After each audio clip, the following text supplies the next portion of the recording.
Hi everyone, welcome to this video. आज हम majorly placements के बारे में बात करेंगे। रिसेंटली काफ़ी अच्छी ग्रोथ हो रही है आईटी सेक्टर में। जैसे पहले हायरिंग स्लो डाउन चल रहा था, अब मार्केट फिर से रिवाइव हो रही है। 40% तक फ्रेशर्स की डिमांड में इंक्रीज आएगा एंड 30% सैलरी हाइक होंगी। तो सभी कंपनीज में अब आपको जॉब ओपनिंग्स देखने को मिलेंगी। नेक्स्ट ईयर हायरिंग और ज़्यादा इंप्रूव होगी। तो इसीलिए इस वीडियो में डिटेल में समझते हैं कि आप कैसे प्रिपेयर करें, किन टॉपिक्स पे फोकस करें, कौन सा टेक स्टैक आप सीखें जिससे आपकी जॉब आसानी से लग जाए। मैं 7 ईयर से हूँ इंडस्ट्री में एंड अगर मुझे प्रिपेयर करना हो एज अ फ्रेशर तो मैं किन चीज़ों पे फोकस करूँ, डीएसए पे फोकस करूँ, कोडिंग लैंग्वेज पे फोकस करूँ या टेक स्टैक पे फोकस करूँ, तो वो सारी बातें मैं आपको डिटेल में बताऊंगा। डिफरेंट टाइप की कंपनीज के लिए हमें थोड़ा डिफरेंटली प्रिपेयर करना होता है। सर्विस बेस्ड कंपनीज का इंटरव्यू प्रोसेस थोड़ा सा डिफरेंट होता है, एमएनसीज का डिफरेंट होता है, स्टार्टअप्स का डिफरेंट होता है। तो हम डिटेल में समझेंगे कि आपको कैसे प्रिपेयर करना चाहिए। मैंने प्रीवियस वीडियो में शेयर किया था कि अभी कौन सी कंपनीज हायर कर रही हैं, अराउंड 12 से 20 लाख का पैकेज ऑफर कर रहे हैं। तो अगर आपने वो वीडियो चेक नहीं किया तो ज़रूर चेक कर लेना एंड अप्लाई भी कर देना, बिकॉज ये ओपनिंग्स ज़्यादा देर तक ओपन नहीं रहती हैं। उस वीडियो का लिंक भी मैं डिस्क्रिप्शन में ऐड कर दूंगा। अभी तक अगर आपने चैनल को सब्सक्राइब नहीं किया तो सब्सक्राइब भी कर लेना। हम स्टेप बाय स्टेप समझेंगे चीज़ों को। सबसे पहले हम देखेंगे कि डीएसए हमें कितना करना है, कितने क्वेश्चन सॉल्व करने हैं, एमएनसीज के लिए कैसे प्रिपेयर करना है, सर्विस बेस्ड कंपनीज़ के लिए कैसे प्रिपेयर करना है, स्टार्टअप्स के लिए कैसे करना है। उसके बाद हम टेक स्टैक्स को भी डिटेल में समझेंगे कि मन स्टैक में कितना स्कोप है, एंड्रॉयड डेवलपमेंट में कितना है, आईओएस डेवलपमेंट में कितना है, कितना डिटेल में टेक स्टैक को पढ़ना चाहिए। उसके बाद हम प्रोजेक्ट्स के बारे में समझेंगे कि कैसे प्रोजेक्ट्स बनाने हैं, कितने बनाने हैं, एक प्रोजेक्ट बनाना है या 5 प्रोजेक्ट बनाने हैं। फिर मैं आपसे रिज्यूम का टेम्पलेट भी शेयर करूँगा। ये मेरा अपना रिज्यूम का टेम्पलेट होगा। मैं आपको बताऊंगा कि कैसे रिज्यूम बनाते हैं, किन पॉइंट्स पे फोकस करना चाहिए। एंड लास्ट में मैं आपको बताऊंगा कि आप कैसे जॉब्स के लिए अप्लाई करें, कैसे पता करें कि कौन सी कंपनीज अभी हायर कर रही हैं, कहाँ पर अप्लाई करें, लिंक्डइन पे अप्लाई करें या नौकरी पे करें। एंड मैं आपसे कुछ ऐसी वेबसाइट्स भी शेयर करूँगा जहाँ पर आप अप्लाई करेंगे तो डेफिनेटली आपके इंटरव्यू के चांसेस काफ़ी ज़्यादा इंक्रीज़ हो जाएंगे। सबसे पहले डीएसए के बारे में समझते हैं। डीएसए में 2 चीज़ें आएंगी, एक कंसेप्ट्स होंगे एंड दूसरा प्रैक्टिस क्वेश्चंस होंगे। सबसे पहले आपको कंसेप्ट सीखने हैं। कंसेप्ट्स के लिए कोडिंग लैंग्वेज ज़्यादा इंपॉर्टेंस नहीं रखती है, आप सूडो कोड में भी कर सकते हैं, आप C++ में भी सीख सकते हैं, जावा में भी सीख सकते हैं। जब आप क्वेश्चन प्रैक्टिस कर रहे होंगे तो आपको इन्हीं दोनों कोडिंग लैंग्वेज में से एक चूज़ करनी होगी। मैं आपको सजेस्ट करूंगा कि आप जावा चूज़ करना। टेक स्टैक में हमें पता चलेगा कि जावा की क्या इंपॉर्टेंस है। अब प्रैक्टिस क्वेश्चन जब आप कर रहे हैं तो इंपॉर्टेंट क्वेश्चन आपको सॉल्व करने होंगे, बिकॉज ये हर एक टाइप की कंपनीज़ में पूछे जाते हैं। अराउंड 200 क्वेश्चन होंगे। ये बेयर मिनिमम है, मतलब इतना आपको सॉल्व करना होगा। बट ऐसा नहीं है कि डिफ़िकल्ट क्वेश्चन है, ईजी क्वेश्चन है, तो ज़्यादा टाइम नहीं लगेगा आपको सॉल्व करने में। गीक्स फॉर गीक्स का काफ़ी अच्छा ब्लॉग है, वो मैं आपसे शेयर कर दूंगा। वहाँ पर उन्होंने इन क्वेश्चंस की लिस्ट शेयर की है। जब आप ये क्वेश्चन सॉल्व कर लेंगे उसके बाद आप लीड कोड में भी प्रैक्टिस कर सकते हैं। लीड कोड में भी आपको इंटरव्यू क्वेश्चंस मिल जाएंगे। वहाँ पर लिस्ट बड़ी होगी, अराउंड 500 क्वेश्चंस होंगे एंड क्वेश्चंस डिफ़िकल्ट भी होंगे।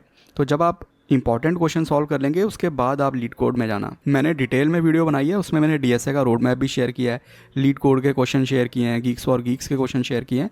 मैं उस वीडियो का लिंक भी डिस्क्रिप्शन में ऐड कर दूंगा, वो आप ज़रूर चेक कर लेना। डीएसए पे सबसे ज़्यादा फोकस करती हैं product based companies and even MNCs जैसे गूगल, माइक्रोसॉफ्ट, अमेजॉन। ये डीएसए पे ज़्यादा फोकस करती हैं। जो प्रोडक्ट बेस्ड स्टार्टअप्स होते हैं वो भी फोकस करते हैं। वो ज़्यादा डिफ़िकल्ट क्वेश्चन नहीं पूछेंगे, बट प्रोडक्ट बेस्ड एमएनसीज आपसे थोड़ा डिफ़िकल्ट क्वेश्चन पूछेंगी। सर्विस बेस्ड कंपनीज इतनी ज़्यादा डीएसए पे फोकस नहीं करती हैं। आप अगर कंसेप्ट सीख लेते हैं डीएसए के एंड इजी क्वेश्चन सॉल्व करते हैं डीएसए पे तो आई थिंक आप ये राउंड क्लियर कर लेंगे फॉर सर्विस बेस्ड कंपनीज। अब टेक स्टैक की बात करें तो काफ़ी ज़्यादा ऑप्शंस हैं आपके पास एंड यहीं पर स्टूडेंट्स को काफ़ी ज़्यादा कन्फ्यूज़न रहती है।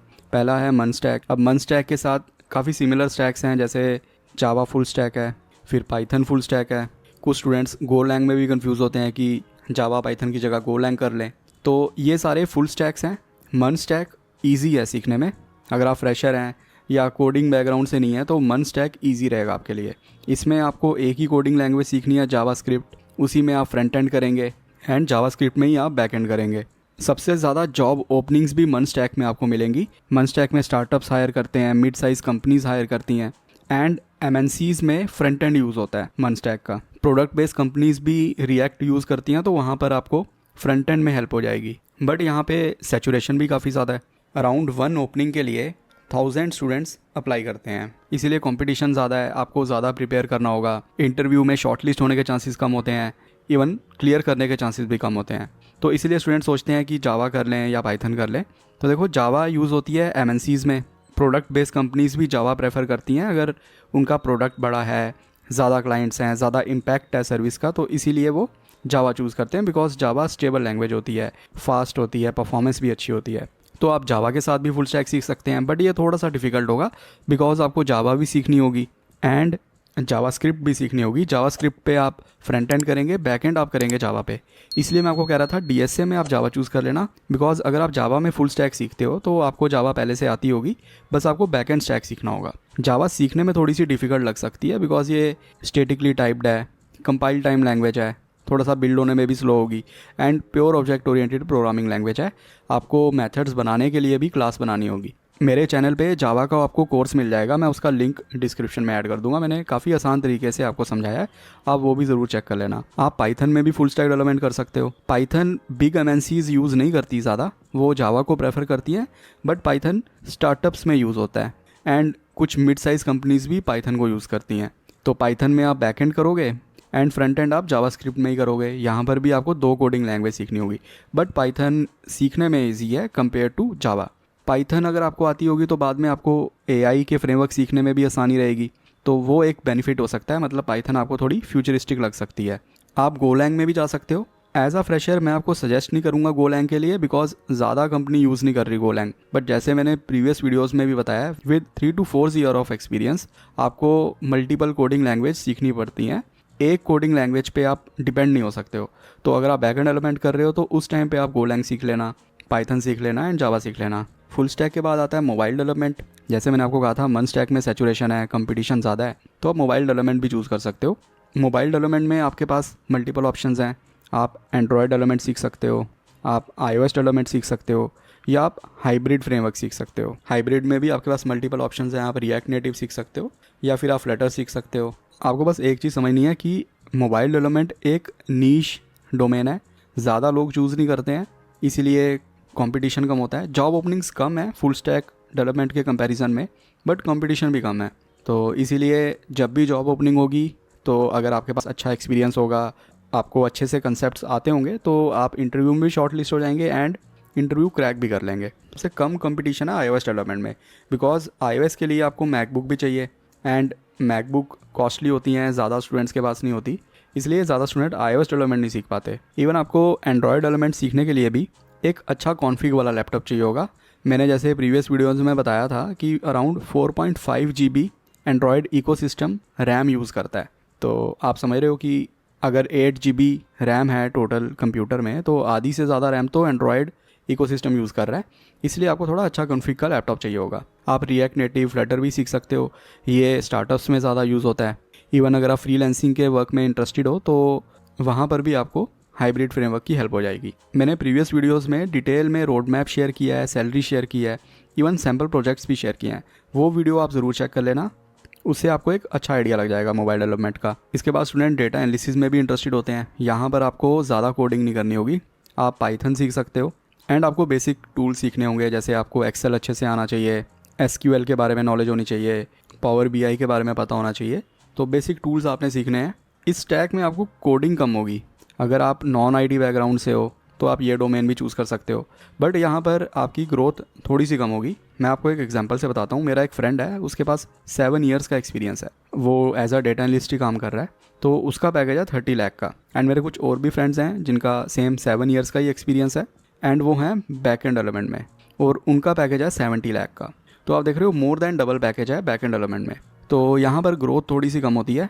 इनिशियल सैलरी सेम होगी, मतलब इनिशियली आपको 6 लाख का पैकेज मिल जाएगा, बट जैसे जैसे आप एक्सपीरियंस गेन करेंगे आपका पैकेज ज़्यादा ग्रो नहीं करेगा। ऑब्वियसली एक्सेप्शन ज़रूर हो सकते हैं, बट ऑन एन एवरेज यही ट्रेंड है इंडस्ट्री में। अब बात करते हैं बैक एंड डेवलपमेंट की। देखो एज अ फ्रेशर मैं आपको सजेस्ट करूंगा कि आप अगर बैक एंड डेवलपमेंट में इंटरेस्टेड हो तो फिर आप फ्रंट एंड भी सीख लेना, बिकॉज फ्रंट एंड ईजी है सीखने में, तो आपके पास ज़्यादा स्किल हो जाएंगे, आप as a full stack developer के लिए अप्लाई कर पाओगे। बट फ्यूचर ग्रोथ जो है वो बैक एंड डेवलपमेंट में आपको ज़्यादा देखने को मिलेगी, बिकॉज बैक एंड डेवलपमेंट का काम कॉम्प्लेक्स होता है। जैसे आप एक्सपीरियंस गेन करेंगे आप प्रैक्टिकल प्रॉब्लम्स पे वर्क करेंगे, स्केलेबिलिटी के इश्यूज़ आएंगे, कॉम्प्लेक्स प्रॉब्लम्स आप सॉल्व करेंगे, तो आपकी ग्रोथ अच्छी रहेगी। तो आप एंट्री पॉइंट ले सकते हैं फुल स्टैक डेवलपमेंट से, आप मन चूज़ कर सकते हैं, जावा चूज़ कर सकते हैं, बट जैसे जैसे आप एक्सपीरियंस गेन करेंगे तो आप बैकएंड डेवलपमेंट की तरफ शिफ्ट हो सकते हैं।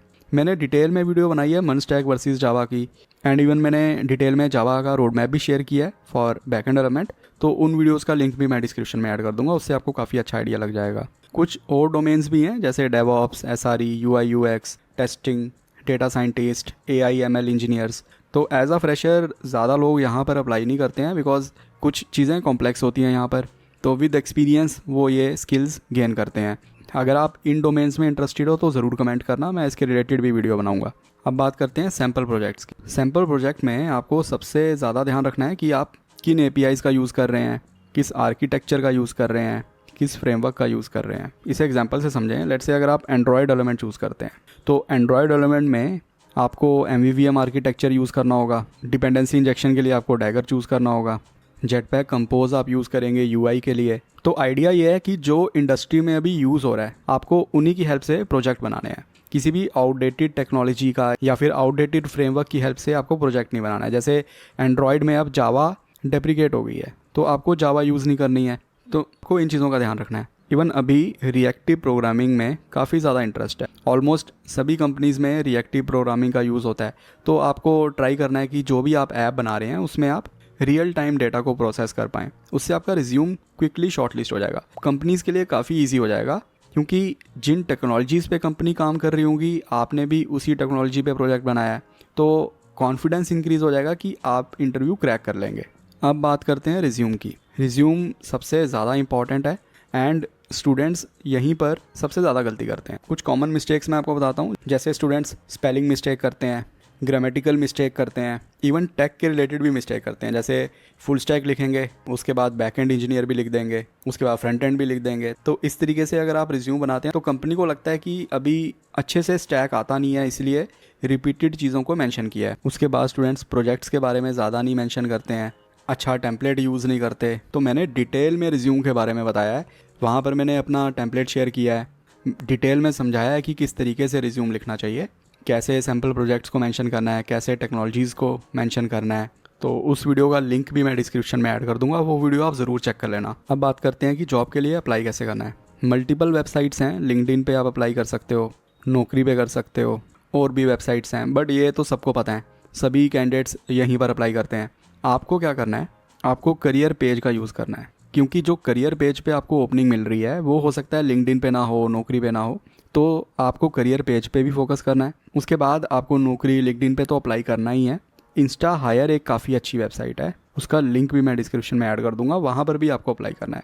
ये बहुत अच्छी वेबसाइट है, इसने मेरी भी बहुत ज़्यादा हेल्प की है। उसके बाद आप हैकर अर्थ में भी ओपनिंग्स चेक कर सकते हो। मैंने प्रीवियस वीडियोस में डिटेल में बताया है कि कैसे आपको जॉब्स के लिए अप्लाई करना है। इवन हैकर अर्थ के बारे में मैंने डिटेल में बताया है कि कहाँ पर आपको चैलेंजेस चेक करने हैं, कैसे पार्टिसिपेट करना है, कैसे कंटेस्ट देने हैं। एंड मैं अगर आपको एग्जांपल दूं, मेरा friend with 1 year of career gap, मतलब 1 साल का गैप था, हैकर अर्थ की हेल्प से उसने 18 LPA का पैकेज क्रैक किया था for a product based company. तो बहुत अच्छी वेबसाइट है, आप इसको ज़रूर चेक करना।